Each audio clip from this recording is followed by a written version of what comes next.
Maligayang pagbabalik mga ka-Ziethshen. Sa video na ito, ibubuod natin ang sci-fi action na pelikulang Dune Part 2 na ipinalabas ngayong 2024.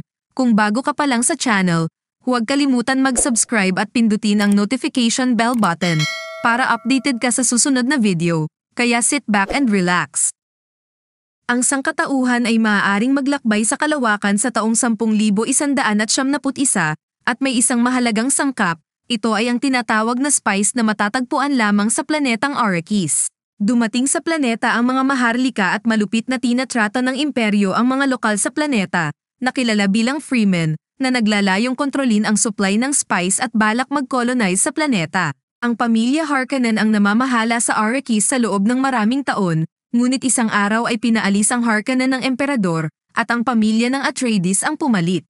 Gayunpaman, ang Harkonnens ay hindi kailanman tumigil sa paghihiganti, at sa huli ay naglunsad ito ng isang pag-atake sa Arrakis upang mabawi ang pamumuno sa planeta. Karamihan sa pamilyang Atreides ay pinaslang, maliban sa anak na si Paul, at sa kanyang ina na si Jessica na tumakas papuntang disyerto at nakipagkita sa mga Freemen. Si Jessica ay kabilang sa Bene Gesserit, isang lihim na organisasyon na gumawa ng isang propesya kung saan paniniwala ng Freemen na si Paul ang maaaring pinili na iligtas sila mula sa imperyo. Pinatunayan ito ni Paul sa pamamagitan ng pakikipaglaban. Nang maglaon, pumayag ang Freemen na isama sila sa kanilang komunidad. Ngunit lahat ng iba pa sa universo ay naniniwala na walang naiwan sa pamilyang Atreides. Samantala, si Vladimir ang pinuno ng pamilyang Harkonnen ay ginantimpalaan si Rabban na kanyang pamangkin para sa pagtatapos ng misyon na ginawa nito sa pagbibigay ng utos sa kanya sa pampalasa ng pagmamanupaktura nito sa Arrakis. Samantala sa kabilang disyerto, makikita natin ang pangkat ni Paul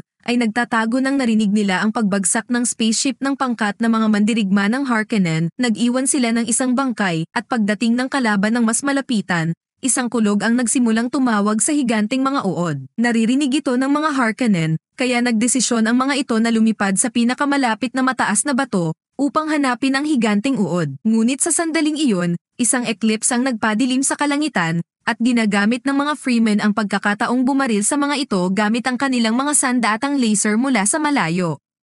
Isa sa mga sundalo ang bumaba upang tingnan ang bumagsak na kasamahan, kaya nagmadali si Paul na kunin ang sandata at nagsimula silang maglaban ng lalaki, pagpapakita ng mahusay na mga kasanayan sa pakikipaglaban bago niya ito mapaslang. Lumilitaw ang pangalawang sundalo sa likod ni Paul, pero agad itong napalo ni Jessica gamit ang bato. Nang matapos ang labanan, kinuha ng Freemen ang lahat ng tubig mula sa mga bangkay. Biglang samuka si Jessica at ang iniisip ng iba na naiinis siya sa nakikita.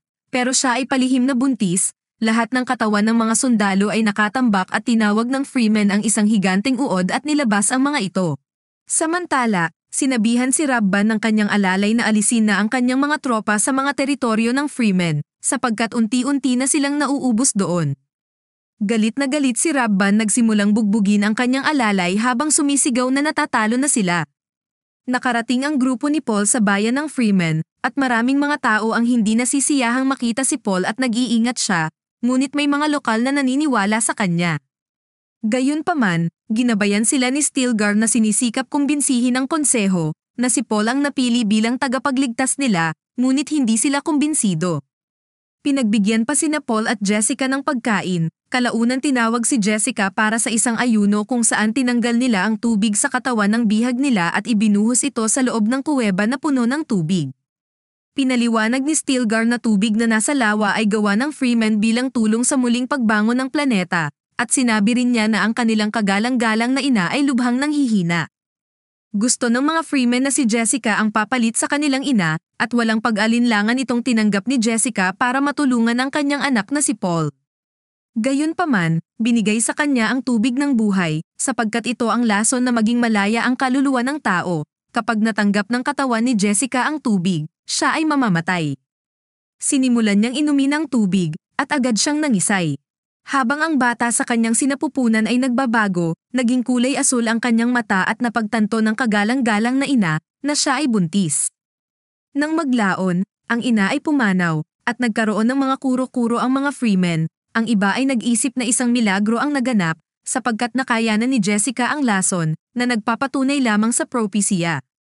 Habang nagkakagulo ang mga Freemen, pinaliwanag ni Paul na dumaan sa matinding pagsasanay ang kanyang ina upang kayanin ang lason, kaya hindi ito isang milagro. Walang balak na pamunuan ni Paul ang Freemen, bagkus ang gusto lamang niya na makipagtulungan sa kanilang pakikidigma. Sa pinapakita ni Paul na mapagpakumbaba, nararamdaman ni Stilgar na siya ang napiling tagapagligtas. Nagising si Jessica at sinabi niya kay Paul na ang kanyang sinapupunan ay kinakausap siya at dapat din siya uminom ng tubig ng buhay.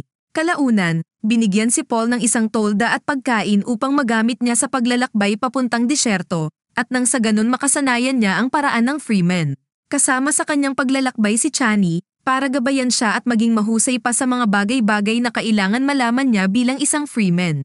Sa katagalan, naging romantiko ang kanilang samahan. Samantala, patuloy na kinakausap ni Jessica ang kanyang anak sa sinapupunan, kung saan gumagawa siya ng paraan baka sakaling magbago ang isip ng mga Freemen. Sa mga sumunod na araw, may dumating na isang taga-ani ng spice sa disyerto, nang biglang umatake ang Freemen na galing sa ilalim ng buhangin, ngunit meron itong backup na mga sandata na nagpatago sa kanila. Lumabas sina Paul at Chani at inatake ang dalawa pang sundalo, nagpahabol si Paul sa kalaban sa ere, kaya ginamit ni Chani ang kanyang laser upang tamaan ito. Kasunod nito, lumabas pa ang dalawang Freemen at pinaputukan ng Harvester at sa huli bumagsak ito.